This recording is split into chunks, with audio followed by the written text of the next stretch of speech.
Janata news కు స్వాగతం. ముందుగా హెడ్లైన్స్. డిఎస్సి అక్రమాలపై పోరుపాటకు, రిలే నిరాహార దీక్షలకు, ర్యాలీలకు సన్నద్దం కండి అంటూ పిలుపునిచ్చిన మాజీ ఎంపీ రెడ్డప్ప. చంద్రబాబు ప్రభుత్వం వైద్య, విద్య, అడ్మిషన్లలో బీసీలకు ద్రోహం చేసే జీవో 102ను రద్దు చేసి పాత జీవో 151 ప్రకారమే నిర్వహించాలని డిమాండ్ చేస్తున్న బీసీవై పార్టీ అధినేత బోడే రామచంద్ర యాదవ్. అర్హత ప్రతి నేతన్నకు లబ్ధి చేకూరేలా దరఖాస్తు చేయించేందుకు సహకరించాలని పిలుపునిచ్చిన ఎమ్మెల్యే షాజహాన్. 80వ స్వాతంత్ర దినోత్సవ వేడుకల ఏర్పాట్లపై అధికారులతో ఇన్ఛార్జ్ కలెక్టర్ సమీక్ష. ప్రసన్నయ్య గారి పల్లెలో రైతులకు భూమి పాస్ పుస్తకాలు పంపిణీ చేసిన రెవెన్యూ అధికారులు. 80వ స్వాతంత్ర దినోత్సవ వేడుకల ఏర్పాట్లపై అధికారులతో ఇన్ఛార్జ్ కలెక్టర్ సమీక్ష. మదనపల్లి పట్టణంలోని బీటీ కళాశాల మైదానంలో 15న నిర్వహించే 80వ స్వాతంత్ర దినోత్సవాన్ని అత్యంత ఘనంగా నిర్వహించేందుకు తగిన ఏర్పాట్లు, ప్రత్యేక ఆహ్వానితులైన స్వాతంత్ర సమరయోధులు, వారి కుటుంబ సభ్యులు, ప్రజాప్రతినిధులకు ప్రోటోకాల్ ప్రకారం ఆహ్వానించాలని, వివిధ అభివృద్ధి పథకాల స్టాల్స్, విద్యుత్ దీపాల అలంకరణ, సాంస్కృతిక కార్యక్రమాలు తదితర అంశాలపై దృష్టి సారించి విజయవంతం చేయాలని అధికారులకు దిశానిర్దేశం చేస్తూ పలు సూచనలు చేసిన ఇన్ఛార్జ్ కలెక్టర్ శివనారాయణ శర్మ. ఈ కార్యక్రమంలో సబ్ కలెక్టర్ చల్లా కళ్యాణి, డిఆర్ఓ వెంకటేష్, మున్సిపల్ రెవెన్యూతో పాటు పలు శాఖల అధికారులు పాల్గొన్నారు. అర్హత ఉన్న ప్రతి నేతలకు సాయం అందాలి. ఎమ్మెల్యే షాజహాన్. మదనపల్లి ఎమ్మెల్యే షాజహాన్ బాషా నేడు నేరుగట్టు వారిపల్లిలో మాస్టర్ వీవర్స్ తెలుగుదేశం స్థానిక నేతలతో సమీక్షా సమావేశం నిర్వహించిన ఈ కార్యక్రమంలో మాస్టర్ వీవర్స్ల సమస్యలను సానుకూలంగా ఆలకించిన ఎమ్మెల్యే సీఎం చంద్రబాబు ఈ నెల 7వ తేదీన రాష్ట్ర వ్యాప్తంగా నేతన్నలకు అందించనున్న సాయానికి అర్హత ఉన్న ప్రతి లబ్ధిదారునికి సాయం అందేలా మీరు దగ్గరుండి దరఖాస్తు చేయించాలని పలు సూచనలు చేస్తూ స్థానిక నేతలకు, మాస్టర్ వీవర్స్ కు అర్హత ఉన్న ప్రతి లబ్ధిదారునికి సాయం అందేలా చర్యలు తీసుకోవాలని సూచించారు. డిఎస్సి అక్రమాలపై పోరుబాటకు సన్నద్దం కండి అంటున్న మాజీ ఎంపీ రెడ్డప్ప.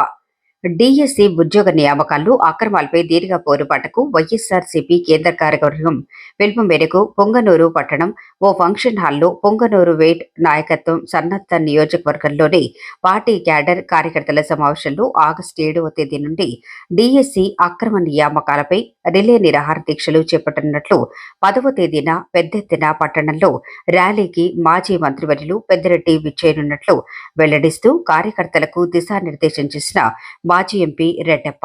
ఈ కార్యక్రమంలో జింకా చలపతి, మాజీ ఎంపీపీలు, ఎంపీటీసీలు, సర్పంచులు, స్థానిక నేతలు పాల్గొన్నారు.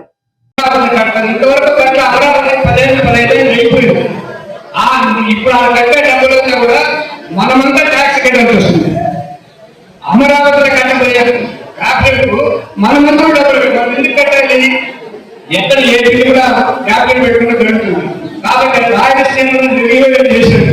ఈ చంద్రబాబు నాయుడు 2 కాలేజీలు డిగ్రీ కాలేజీ కానీ తర్వాత ఇప్పుడు రెవెన్యూ ఇన్స్టిట్యూట్ రాజశేఖర్ గారి పేరులో వస్తుంది. చంద్రబాబు నాయుడు ఏదైతే ఆయన ఇచ్చిందంటే medical college private college, engineering college private college. అదేవిధంగా ఈ విధంగా జగన్మోహన్ రెడ్డి ఎప్పుడు అబద్ధాలు చేస్తారు, ఆయన నిజంగా మాట్లాడతారు. కాబట్టి ఆయన ఈసీ మెంబర్గా ఉన్నారు. నాకు కాశ్మీర్ చంద్రబాబు నాయుడు 75 ఎమ్మెల్యే తర్వాత డిఎస్సీ మెంబర్గా ఉన్నారు. అప్పుడే ఇప్పుడు ఆయన కూడా విద్యాశాఖ మంత్రి అయినాడు.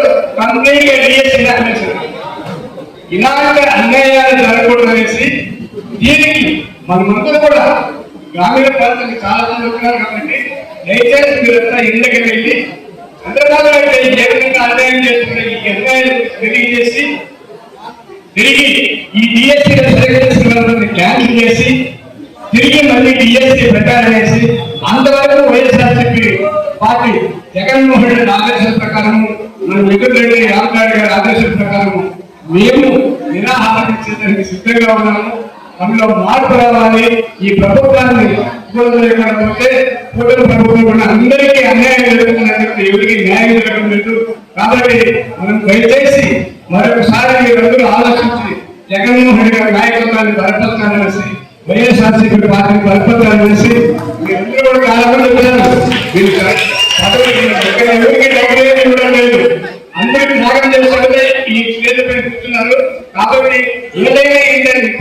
అవసరం వచ్చినప్పుడు మనము ప్రజల ముందుకు వెళ్ళవలసిన బాధ్యత మన అందరిపైన ఉంది కాబట్టి మనం దయచేసి అపార్థం చేసుకోకుండా తెలుగుదేశం వాళ్ళపై మాకు ఖర్చు లేదు, కానీ వాళ్ళు పరిపాలన చేయడం లేదు. ఇసుక అమ్ముకుంటున్నారు, మన్ను అమ్ముకుంటున్నారు, ఏది కావాలంటే ప్రజలకు ఏది మనం ఏ పని చేసినా డబ్బులు రాకపోవడం, రైతులంతా చచ్చిపోయే పరిస్థితులు ఉన్నారు. విద్యార్థులు చదువుకుంటా డిసప్పాయింట్మెంట్. కాబట్టి మనలో చైతన్యం రావాలంటే జగన్మోహన్ రెడ్డి నాయకత్వం మళ్ళీ తిరిగి రావాలి. అంతవరకు మనం అందరూ పోరాటాలు చేసి ఈ ప్రభుత్వాన్ని గెలిపించే విద్యార్థులు, అదేవిధంగా వైఎస్ఆర్ కాంగ్రెస్ పార్టీ 6 మండలాలు మున్సిపాలిటీలో ఉన్న నాయకులందరూ కూడా ఈ సమావేశంకి వచ్చారు. పెద్ద ఎత్తున విద్యార్థులు కూడా అందరూ కూడా వాళ్ళ బాధను కూడా వెలుపుచ్చారు. మరి మా డిమాండ్, ప్రధానమైన డిమాండ్ ఏదైతే ఎన్నికల ముందు పెద్దలు చంద్రబాబు నాయుడు గారు ఏదైతే ఎన్నికల ముందు హామీ ఇచ్చారో, మరి డిగ్రీ చదివిన ప్రతి బిడ్డకు నెలకు 3,000 రూపాయలు నిరుద్యోగ వృత్తి ఇస్తామన్నారు. అదేవిధంగా ఫీజు రియంబర్స్మెంట్ 2 సంవత్సరాల నుంచి ఇవ్వలేదు, ఆ ఫీజు రియంబర్స్మెంట్ కూడా ఇవ్వాలని, మరి వసతి దీవెన కూడా ఇవ్వాలని, డిఎస్సిలో జరిగిన ఈ అక్రమాలపైన విచారణ జరిపించాలని, 142 కోట్ల భారతీయులు నివసిస్తున్న ఈ భారతదేశంలో మరి కేంద్ర ప్రభుత్వం కూడా విద్యార్థులు ఏదైతే నిరుద్యోగులు ఏదైతే ఉద్యమం చేపట్టారో ఆ ఉద్యమానికి తల వంచి దానికి బాధ్యతగా మరి మన కేంద్రంలో ఉన్న విద్యాశాఖ మంత్రి రాజీనామా చేశారో, అదేవిధంగా ఇక్కడ జరిగిన అక్రమాలను కూడా వెలుగులోకి తెచ్చి ఆ అక్రమాలు నిజమైతే దానికి సంబంధించిన విద్యాశాఖ మంత్రి ఎవరైతే లోకేష్ బాబు గారు ఉన్నారో ఆ లోకేష్ గారు కూడా మరి రాజీనామా చేయాలని ప్రధానమైన డిమాండ్. ఇది వైఎస్ఆర్ కాంగ్రెస్ పార్టీ ఏదో మా యొక్క అధికార పార్టీ పైన చేస్తున్న కుట్రలు కానీ లేదంటే బాధతో కాదు, నిరుద్యోగుల పట్ల వాళ్ళ గళాన్ని వినిపించడానికే ఈ రోజు వైఎస్ఆర్ కాంగ్రెస్ పార్టీ వాళ్ళ తరపున పోరాడుతున్న భాగం ఇది. మరి ఈ కార్యక్రమం మరి 6, 7, 8, 9, 4 రోజులు ఈ యొక్క రాష్ట్రంలో ప్రతి ఒక్క నియోజకవర్గ హెడ్ క్వార్టర్స్ లో రిలే నిరాహార దీక్షలు చేపడతారు. ఈ రిలే నిరాహార దీక్షలకు పుంగనూరు శాసనసభ్యులు, మాజీ మంత్రులు పెద్దలు మరి రామచంద్రరెడ్డి గారు కూడా రిలే నిరాహార దీక్ష మద్దతుగా మరి అన్న కూడా పాల్గొంటారు. అదేవిధంగా 10వ తేదీ పెద్ద ఎత్తున ప్రతి నియోజకవర్గంలోన ర్యాలీలు జరుపుతాం. ఈ ర్యాలీలో కూడా పెద్దలు మరి రామచంద్రరెడ్డి గారు కూడా పాల్గొంటారు. కాబట్టి ఈ నియోజకవర్గంలో ప్రతి ఒక్క లీడరు, ఎంపీపీ అయితేనేమి, డిప్యూటీసీ అయితేనేమి, కౌన్సిలర్ అయితేనేమి, చైర్మన్ అయితేనేమి, సింగిల్ విండో ప్రెసిడెంట్లు అయితేనేమి, ప్రతి రైతులు, విద్యార్థి, నిరుద్యోగి ప్రతి అందరూ కూడా పాల్గొని మరి ఈ ప్రభుత్వానికి ఈ యొక్క నిరుద్యోగుల పట్ల జరుగుతున్న ఈ అన్యాయాన్ని మరొక్కసారి రాష్ట్రం 5,37,00,000 మంది ముక్త కంఠంతో ఈ ప్రభుత్వాన్ని నిలదీసడానికే వైఎస్ జగన్మోహన్ రెడ్డి నాయకత్వంలో ఈ కార్యక్రమం చేపడుతున్నాం. ప్రసన్నయ్యగారిపల్లి రైతులకు పాస్ పుస్తకాల పంపిణీ చేసిన తహసీల్దార్ రాము. పొంగనూరు మండలం ప్రసన్నయ్యగారిపల్లి గ్రామ రైతులకు ప్రభుత్వం ఆధ్వర్యంలో రెవెన్యూ అధికారులు భూమి పాస్ పుస్తకాలు పంపిణీ చేశారు. ఈ కార్యక్రమంలో అధికారులు రైతులకు పాస్ పుస్తకాలను అందజేసి వాటి ప్రాముఖ్యతను వివరించి భూమికి సంబంధించిన సర్వే నెంబర్లు, విస్తీర్ణం తదితర వివరాలు, వ్యత్యాసం, తప్పులు ఉంటే వెంటనే సంబంధిత బీఆర్ఓ ద్వారా తహసీల్దార్ కార్యాలయంలో సంప్రదించాలని తెలియజేశారు. భూమి పాస్ పుస్తకాలు తీసుకున్న రైతులు తహసీల్దార్ కు కృతజ్ఞతలు తెలియజేశారు. ఈ కార్యక్రమంలో తహసీల్దార్ రాముతో పాటు గ్రామంలోని మేటి రైతులు Mopuri Mohan Reddy, Anand, Ramana, Sanjeeva, Reddappa, Krishnappa, VRO Venu, VRO Mohan Reddy, surveyor, రైతులు, రెవెన్యూ సిబ్బంది పాల్గొన్నారు. నేలమల్లేశ్వర స్వామి ఆలయంలో వరుణయాగం నిర్వహించిన వేద పండితులు. వర్షం కోసం నిమ్మనపల్లి మండలం తవలం పంచాయతీలో వెలిసిన నేలమల్లేశ్వర స్వామి ఆలయంలో నేడు వరుణయాగం నిర్వహించారు. వర్షాభావ పరిస్థితులతో సాగునీరు కొరత ఏర్పడిన నేపథ్యంలో వరుణదేవుడు కరుణించమని కోరుతూ వరుణయాగం నిర్వహించినట్లు తెలిపారు.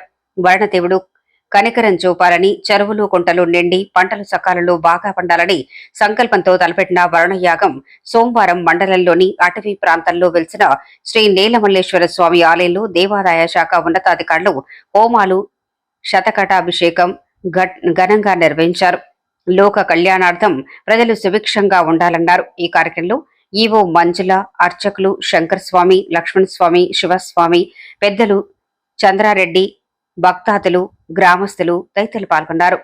గ్రామంలో స్వయంగా వేంచేసినటువంటి శ్రీ కామేశ్వరి సమేత నేలమల్లేశ్వర స్వామి దేవస్థానం నందు ఈరోజు దేవాదాయ శాఖ ఉన్నతాధికారుల ఆదేశాల మేరకు రాష్ట్రంలో వర్షాలు సమృద్ధిగా కురిసి పాడి పంటలతో ప్రజలందరూ సుభిక్షంగా ఉండాలనే ఉద్దేశంతో ఉన్నతాధికారుల యొక్క ఆదేశాల మేరకు ఈరోజు శ్రీ నేలమల్లేశ్వర స్వామి వారి దేవస్థానం నందు అర్చక స్వాముల ఆధ్వర్యంలో ఉదయం నుంచి స్వామివారికి విశేష పూజా కార్యక్రమాలు జరుగుతున్నవి.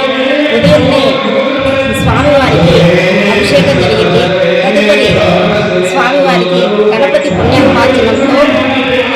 వరుణ హోమము, వరుణ సూక్త పారాయణం జరుగుతున్నది. వరుణ సూక్త పారాయణం అయిన తరువాత స్వామివారికి ఏకాదశి మహాన్యాసపూర్వక ఏకాదశి రుద్రాభిషేకము, తదుపరి వరుణ హోమము, తదుపరి సహస్ర ఘటాభిషేకము, అన్నాభిషేకము అత్యంత వైభవంగా జరుగుతున్నాయి. ఇక్కడికి భక్తులందరూ కూడా విచ్చేసి ఈ కార్యక్రమాలను వీక్షిస్తున్నారు. వీరందరికీ కూడా చిన్నరెడ్డపరెడ్డి మరియు చంద్రారెడ్డి వారి ఆధ్వర్యంలో భక్తులందరికీ కూడా ఉచితంగా అన్నప్రసాద వితరణ చేయబడుతుంది. ఈ కార్యక్రమానికి విచ్చేసిన భక్తులందరికీ స్వామివారి అనుగ్రహం కలగాలని కోరుకుంటూ సెలవు తీసుకుంటున్నాను. చంద్రబాబు ప్రభుత్వం వైద్య, విద్య, అడ్మిషన్లలో బీసీలకు ద్రోహం చేసే జీవో 102ను రద్దు చేసి పాత జీవో 151 ప్రకారమే నిర్వహించాలని డిమాండ్ చేస్తున్న బీసీవై పార్టీ అధినేత బోడే రామచంద్ర యాదవ్ అభ్యర్థులకు, ముఖ్యంగా బీసీ అభ్యర్థులకు నష్టం చేకూర్చే విధంగా, దొంగ దెబ్బ తీసే విధంగా కుట్ర పన్ని ఈ జియో నంబర్ 102ను తీసుకొని వచ్చారు.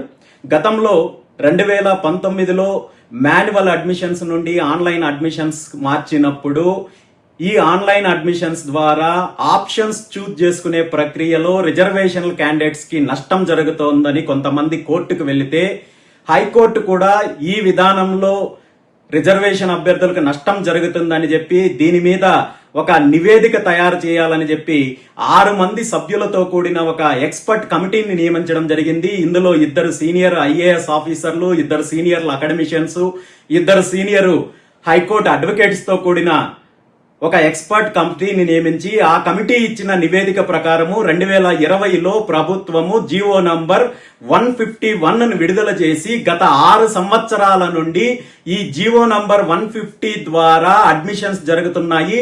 ఈ ప్రక్రియలో ఏ ఒక్క కేటగిరీకి, కేవలం రిజర్వేషన్ క్యాండిడేట్స్ కి మాత్రమే కాదు, ఓసీ అభ్యర్థులకు గాని మిగిలిన కేటగిరీ అభ్యర్థులకు గాని ఎక్కడ నష్టం లేకుండా ఈ అడ్మిషన్స్ ప్రక్రియ కొనసాగుతుంటే ఇప్పుడు చంద్రబాబు నాయుడు గారి ప్రభుత్వము కుట్ర పన్ని రిజర్వేషన్ అభ్యర్థులకు, ముఖ్యంగా బీసీ అభ్యర్థులకు నష్టం చేకూర్చే విధంగా దొంగ దెబ్బ తీయడానికి ఈ జీవో నంబర్ 102ని తీసుకురావడం జరిగింది. గతంలో కూడా 2018లో చంద్రబాబు నాయుడు గారు అధికారంలో ఉన్నప్పుడు జీవో నంబర్ 550ని రద్దు చేసి బీసీ విద్యార్థులకు నష్టం చేకూర్చే విధంగా ప్రయత్నం చేస్తే ఆనాడు బీసీలు పోరాటం చేసి ఆ నిర్ణయాన్ని వెనక్కి తీసుకునే విధంగా తీసుకురాగలిగారు. ఇప్పుడు మళ్ళీ అదే కుట్ర చేసి జీవో నంబర్ 102 ద్వారా బీసీ అభ్యర్థులకు నష్టం చేకూర్చే విధంగా ప్రభుత్వం ప్రయత్నం చేస్తోంది. దీన్ని వెంటనే ఉపసంహరించుకోవాలి. గతంలో జీవో నంబర్ 151 ద్వారా ఏ విధంగా అడ్మిషన్స్ జరిగాయో, మెడికల్ అండ్ డెంటల్ అడ్మిషన్స్, అదే ప్రక్రియ ద్వారా కొనసాగించాలని చెప్పి బీసీవై పార్టీ డిమాండ్ చేస్తోంది. అలా కాకుండా రిజర్వేషన్ల అభ్యర్థులకు నష్టం చేకూర్చే విధంగా జీవో నంబర్ 102 ద్వారా అడ్మిషన్స్ ప్రక్రియ ప్రారంభిస్తే మాత్రం దీని మీద బీసీ విద్యార్థులతో కలిసి, రిజర్వేషన్ విద్యార్థులతో కలిసి బీసీవై పార్టీ తీవ్రమైన పోరాటాన్ని చేయడానికి సిద్ధంగా ఉంది. Thank you.